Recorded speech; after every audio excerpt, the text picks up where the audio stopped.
예, 증시 브리핑 시작하겠습니다. 시장 정리해보면 다우와 S&P 500은 연중 최고치로 마감을 했습니다. 러셀 2000 지수, 중소형업종 지수는 무려 3%나 급등을 했고, 금리가 빠져서 이렇게 된 건데, 금리가 빠지는데 결정적인 역할을 한 건 파월 의장의 발언, 금리 인하는 시기상조다라고 언급을 하면서도 좀 유화적으로 해석될 수 있는 몇 가지 발언을 했거든요. 이거 잠시 후에 설명을 드릴 거고요.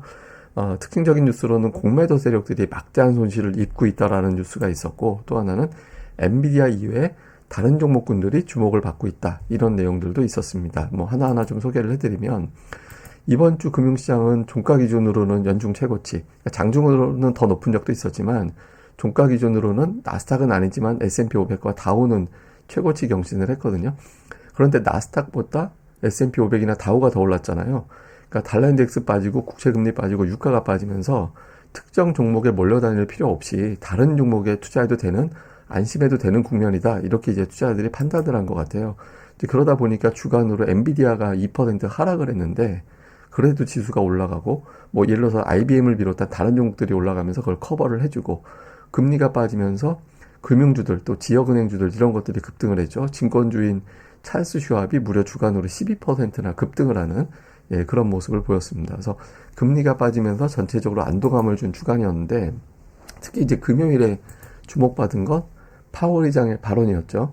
파월은 좀 센 발언부터 시작을 했습니다. 금리 인하는 시기상조고 필요하면 더 올릴 수 있다. 이런 이제 발언을 했는데, 그 다음 발언부터는 조금 부드럽게 해석되는 내용들이 있었어요. 그러니까 지금의 금리는 경기 리스크라든가 인플레이션을 제어한다든가 이런 것들을 딱 적절하게 통제할 수 있는 균형이 잡힌 수준인 것 같다. 이렇게 이야기를 하면서, 그런데 통화정책은 시차를 두고 반영이 될 텐데 내년도 지출과 생산 증가율은 둔화가 될 거고, 또 지금 아직까지 이런 부분들은 체감이 덜 된 거다.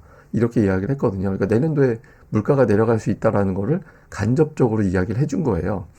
그리고 이제 또 하나는, 그러면 경기가 나빠지면 어떡하지? 이런 걱정이 될 수 있잖아요. 그래서 지출과 생산이 둔화되는 건 맞는데 고용은 양호하다. 그래서 경제가 연착륙되는 큰 윤곽이 잡혔다라고 해서 경기 침체, 경기 경착륙에 대한 부담도 조금은 덜어내는 그런 이제 해석이 될 수 있는 그런 발언을 했죠. 그래서 파월은 최대한 중립적으로 이야기를 한 거라고 보여지지만, 투자자들은 좋은 쪽에 해석을 하면서 이제 금리는 빠지고 증시가 올라가고 그런 형태를 보였고요.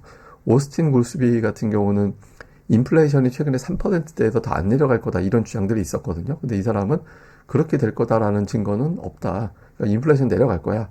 그렇게 얘기를 하면서 이 사람도 역시 연착륙의 발판이 만들어졌다 이런 언급을 했거든요. 그래서 금리가, 인플레이션이 잡히면 금리는 내려가게 돼 있잖아요. 그래서 금리 내려가겠구나라는 기대감을 조금 더 자극을 했죠. 이 사람들은 그런 발언, 특히 파월은 그렇게 얘기한 건 아닌데 시장이 그렇게 해석을 한 겁니다. 여기에 이제 지표가 더해지면서 금리가 내려간 측면이 있거든요. ISM 제조업 지수, 이거는 이제 각 회사의 구매 관리자들한테 앞으로 경제가 또 어떻게 될 것 같아, 뭐 회사가 어떻게 돌아갈 것 같아, 이거 물어보는 설문이거든요. 근데 50 밑으로 내려가면 이거는 나쁜 거예요. 그러니까 이제 침체, 수축 국면이다 이렇게 해석하는데, 지금 13개월 연속해서 아래가 있거든요. 이거 조금만 더 가면 역대 최대 기간, 이게 이제 한 20주까지 가면 역대 최장되는 거잖아요. 한 18주 가면. 근데 그렇게까지 늘어날 수도 있다. 이런 어떤 분석도 나오고 있거든요. 그래서 어쨌든 경제 지표들이 좀 둔화되고 파월 의장이 그렇게 센 발언을 안 하고 이렇게 되다 보니까 이제 국채 금리가 툭 떨어졌죠. 그러니까 4.2%대까지 떨어지면서 투자자들이 이제는 금리에 대한 걱정을 안 해도 되나 보다, 덜 해도 되나 보다 이렇게 됐고, 내년도 금리 인하에 대해서는 조금 더 기대감이 높아졌습니다. 아예 1월부터 금리 내릴 거야 이런 확률이 등장하기 시작했고, 3월 인하 확률은 무려 65%까지 올라왔습니다. 근데 이거는 이제 지표 나오면 또 달라질 거예요. 지표 나오면 이제 또 다시 뭐 3월에는 못 올리겠고 못 내리겠구만 이런 분위기로 바뀔 수도 있는데, 어쨌든 오늘만 놓고 보면 투자자들이 이렇게 해석을 하면서 이제 증시가 올라가는데 역할을 했습니다. 뭐 종목들을 살펴보면 테슬라는 3일 연속 빠졌거든요.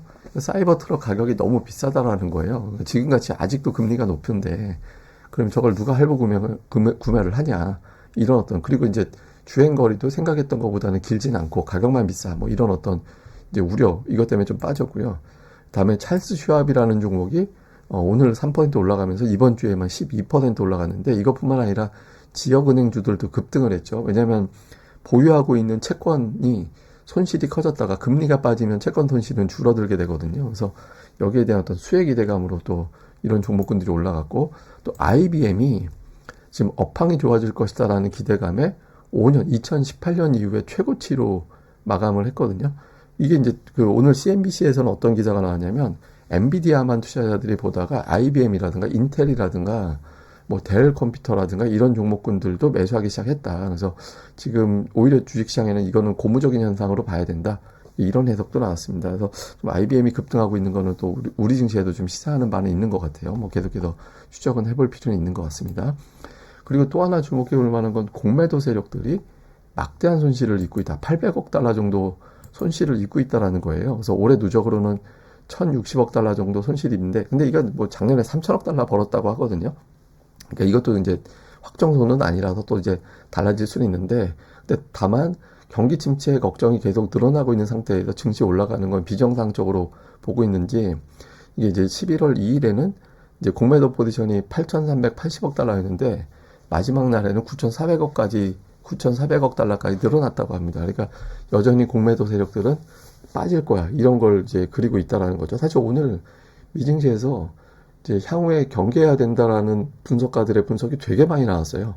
예, 근데 이제 금리가 빠지니까 돈으로 그냥 밀어붙이는 그런 형태가 된 거죠. 근데 여기서 만약에 이제 증시가 여기서 더 밀고 올라가면 이게 숏 커버가 생길 수 있어서 지금보다 더 탄력이 붙을 가능성도 있고, 이제 반면에 이제 공매도 포지션이 늘어났다라는 거는 찍어 누르는 힘도 있다라는 거거든요. 그래서 조금 변동성도 어느 정도는 감안을 좀 해야 될 것 같습니다. 자, 한국 관련된 지표들을 보면 MSCI 한국 지수가 올랐는데 이게 어제 우리 증시 1% 넘게 빠졌잖아요. 한국 시장 빠진 거, 한국 시장 반, 미증시 반 이렇게 이제 섞어서 반영하는 지표인데 이게 그래도 올라갔다라는 거는 우리 증시가 월요일에는 상승할 것이다. 이런 기대치가 있다라는 거고, 실제로 야간 선물이 0.5% 정도 올랐거든요. 그래서 주초에 우리 증시는 플러스로 출발할 가능성이 높아졌다. 이렇게 보면 되겠습니다.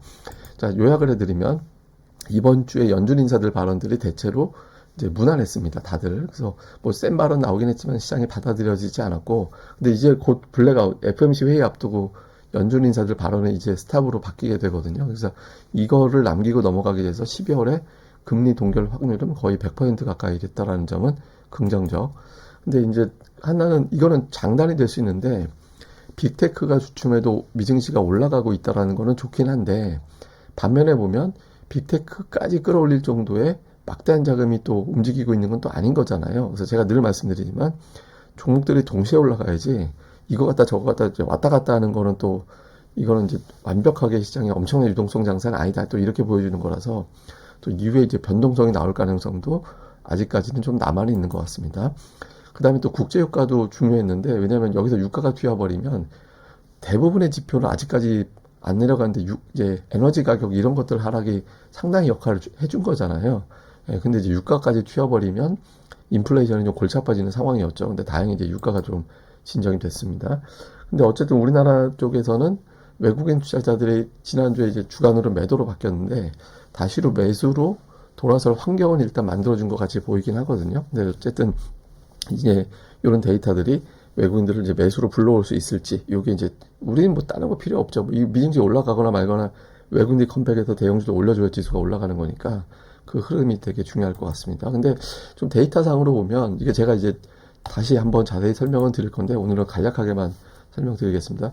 11월 상승률이 코스피 같은 경우는 2010년 이후에 두 번째로 많이 올랐거든요. 예, 근데 코스피가 7% 이상 올라간 사례를 제가 찾아놓고 보니까 다음 달에 7번 올라가고 4번 빠졌어요. 근데 10% 넘게 올라갔던 건 2번 있었는데 2번 다 4.2, 3.6 올랐거든요. 그래서 일단 이번 달에도 증시가 올라갈 가능성, 확률상으로 높아 보이긴 하는데, 외국인들이 중요하죠. 근데 금리가 저렇게 빠져지고 하면 조금 더 이제 흐름이 나올 가능성은 좀 있어 보이긴 합니다. 근데 어쨌든 이제 그 연초에 한번 끌어올렸다가 여전히 공매도 세력들이 좀 있는 데다가 2차 전지 관련해서 또 큰 뉴스가 주말 사이에 나왔잖아요. 그래서 이게 또 수급 쏠림을 만들어낼 수 있어서 이런 영향은 또 이제 주초에 한번 또 확인이 필요할 것 같고요. 이거는 제가 주간 증시 전망대 시간에 자세히 설명드리도록 하겠습니다. 예, 그럼 또 주말 잘 보내시고요. 저는 또 다음에 뵙겠습니다. 이 방송 구독하기 하고 좋아요 꼭 좀, 꼭 좀 눌러주시길 부탁드리겠습니다. 감사합니다.